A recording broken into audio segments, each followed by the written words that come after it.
Hello students, achievers group tuition की online classes में आपका स्वागत है। आज का टॉपिक है हमारा स्टैंडर्ड 12th का अकाउंट सब्जेक्ट का profit and loss appropriation account का परफॉर्मा। ओके स्टूडेंट्स, तो अब मैं जो है आपको profit and loss appropriation account का परफॉर्मा जो है एक्सप्लेन करने जा रहा हूँ। अभी तक हमने कैपिटल अकाउंट, करंट अकाउंट जो है सीख लिया है, बट उसके साथ में एक और अकाउंट बनता है, वो अकाउंट है profit and loss appropriation account, जो कि आपको बड़े क्वेश्चंस में हेल्प करने वाला है। तो ये जो अकाउंट है, इसमें क्या क्या एंट्री आती है, कौन कौन सी जो है एंट्री इसमें करते हैं, हम कहाँ करते हैं, तो चलो उसको थोड़ा सा देख लेते हैं। Profit and loss appropriation account जो है आपका, उसमें हेडिंग जो है आपको इस तरह से डालनी है, profit and loss appropriation account for year ending. तो जो लास्ट डेट है आपके फाइनेंशियल ईयर की, वो लास्ट डेट आपको यहाँ लिखनी है। ऑफ पार्टनरशिप फर्म, ऑफ जो भी पार्टनर्स हैं उन पार्टनर्स के नेम आपको यहाँ लिखने होंगे। जरूरी नहीं है कि पार्टनर्स ए एंड बी हो, ए बी सी या फिर कोई दूसरे नाम भी हो सकते हैं। ओके, तो ये एक सिर्फ परफॉर्मा है। इसमें कौन कौन सी एंट्री आती हैं तो जरा देखेंगे। सबसे पहले इसके डेबिट साइड में, इसके दो साइड हैं, debit and credit, particular amount, particular amount. तो डेबिट साइड में कौन कौन सी एंट्री आती हैं, तो आपको शायद याद होगा कि जो हमारा कैपिटल अकाउंट था, जो हमारा कैपिटल अकाउंट था, किस मेथड में, फ्लक्चुएटिंग कैपिटल अकाउंट मेथड जो थी, उसमें हमने जो कैपिटल अकाउंट हमारा बनाया था, वो कैपिटल अकाउंट में से रिलेटेड जो है वो हमारा profit and loss appropriation account है। मतलब मीन्स दोनों को समझना बहुत ही जरूरी है, साथ साथ में समझेंगे तो जल्दी समझ में आ जाएगा हमको कि यहाँ पर जो एंट्री प्रॉफिट कैपिटल अकाउंट के जो एंट्री क्रेडिट में होगी, वो एंट्री जो है profit and loss appropriation account के डेबिट में जाएगी। फिर से समझ लेंगे, जो एंट्री पार्टनर्स कैपिटल अकाउंट के क्रेडिट में होती है, वो profit and loss appropriation account के डेबिट में जाएगी, और जो एंट्री यहाँ डेबिट में होती है, वो एंट्री वहां कहाँ जाएगी, क्रेडिट में जाएगी। तो ये जो है आपको थोड़ा सा ध्यान रखना है कि इसमें सभी एंट्री ऐसा नहीं होती हैं।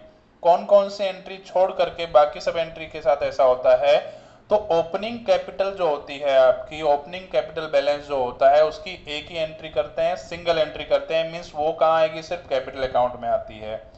फिर जो एडिशनल कैपिटल आप लेकर आते हैं वो उसकी भी सिंगल एंट्री होती है। दैट मीन्स वो भी कहाँ आने वाली है, पार्टनर्स कैपिटल अकाउंट में ही आएगी। नेक्स्ट और कौन सी रह गई है, तो और एंट्री जो आपकी है, कैपिटल अकाउंट का अगर डेबिट बैलेंस है तो उसकी भी सिंगल एंट्री ही होती है। दैट मीन्स उसको भी आप सिर्फ यही शो करेंगे, कैपिटल अकाउंट में शो करेंगे, profit and loss appropriation account में शो करते नहीं है। नेक्स्ट है ड्राइंग्स। तो ड्राइंग्स भी जो होता है वो आपके कैपिटल अकाउंट के डेबिट में आता है, लेकिन profit and loss appropriation account के क्रेडिट में नहीं आता है। उसके पीछे रीजन है कि इसकी भी क्या होती है, सिर्फ सिंगल एंट्री होती है। इसके अलावा बाकी जो एंट्री बच गई है सभी की डबल एंट्री होती है। डबल एंट्री मीन्स, अगर जैसे एग्जांपल लेते हैं कि इंटरेस्ट ऑन कैपिटल अकाउंट, अगर यहाँ पर मीन्स कैपिटल अकाउंट का जो ओपनिंग बैलेंस है उसका जो इंटरेस्ट है वो कैपिटल अकाउंट के क्रेडिट में आता है, तो दूसरी एंट्री जो होती है इसकी प्रॉफिट एंड लॉस एप्रोप्रिएशन के डेबिट में होती है। तो चलो देखते हैं profit and loss appropriation account में कौन कौन सी एंट्री है। ये तो हम ऑलरेडी देख चुके हैं, पहले ये तो हमने ऑलरेडी सीख लिया है। अब देखते हैं profit and loss appropriation account में क्या क्या एंट्री आएगी। तो स्टूडेंट्स, ये आपका profit and loss appropriation account है, और इस अकाउंट में कौन कौन सी एंट्री आती है, तो सबसे पहले डेबिट साइड में कौन सी एंट्री आएगी, profit and loss account. Means आपने जो प्रॉफिट एंड लॉस अकाउंट बनाया था उसमें अगर आपको नेट लॉस हुआ है तो उसकी एंट्री यहाँ आएगी, और अगर नेट प्रॉफिट हुआ है तो उसकी एंट्री यहाँ आने वाली है। नेक्स्ट है, तो ये इसकी जो है आपने एंट्री कर दी, आपको पहले से ही सम में दिया होगा, क्वेश्चन में दिया होगा कि जो है नेट प्रॉफिट या नेट लॉस कितना है आपका। उसके बाद में इंटरेस्ट ऑन पार्टनर्स कैपिटल, हमने अभी अभी देखा था, पार्टनर्स की जो कैपिटल है उसका ओपनिंग कैपिटल पर जो इंटरेस्ट कैलकुलेट हम करते हैं, उसकी एक एंट्री यहाँ होती है, दूसरी एंट्री कैपिटल अकाउंट के क्रेडिट में जाएगी। नेक्स्ट है two interest on credit balance of current account of partner. Suppose जो है हम fixed capital account method use करते हैं। Fixed capital account method means वहां पर हमको कैपिटल के साथ में करंट अकाउंट भी बनाना पड़ता है। तो करंट अकाउंट का जो ओपनिंग बैलेंस है उसके ऊपर जो इंटरेस्ट आप कैलकुलेट करते हैं तो उस इंटरेस्ट की एंट्री जो है आपके profit and loss appropriation account के डेबिट में भी आएगी और सेकेंड एंट्री करंट अकाउंट में जाती है। ओके, नेक्स्ट आपका है सैलरी, बोनस, रिम्यूनरेशन, कुछ भी पार्टनर को अगर आप देते हैं, कमीशन वगैरह कुछ भी, तो वो जो है profit and loss appropriation account के डेबिट में आएगी।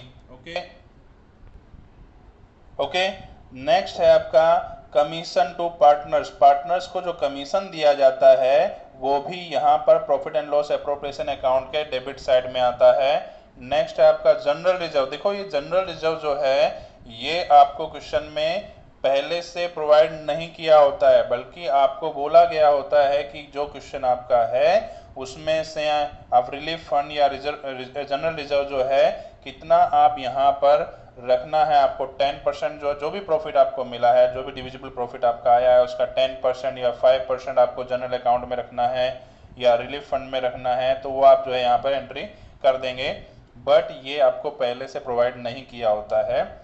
ओके, नेक्स्ट अब आता है पार्टनर्स कैपिटल और करंट अकाउंट। ये डिविजिबल प्रॉफिट है, ये डिफरेंस की अमाउंट होती है, बाद में देखते हैं। यहाँ पर क्रेडिट में कौन कौन सी एंट्री आती है, तो क्रेडिट में एंट्री आती है पहले by profit and loss account, means जो नेट प्रॉफिट आपका प्रॉफिट एंड लॉस अकाउंट जो आपने बनाया था उसमें से जो नेट प्रॉफिट आपको मिला उस नेट प्रॉफिट की एंट्री आप यहां करेंगे।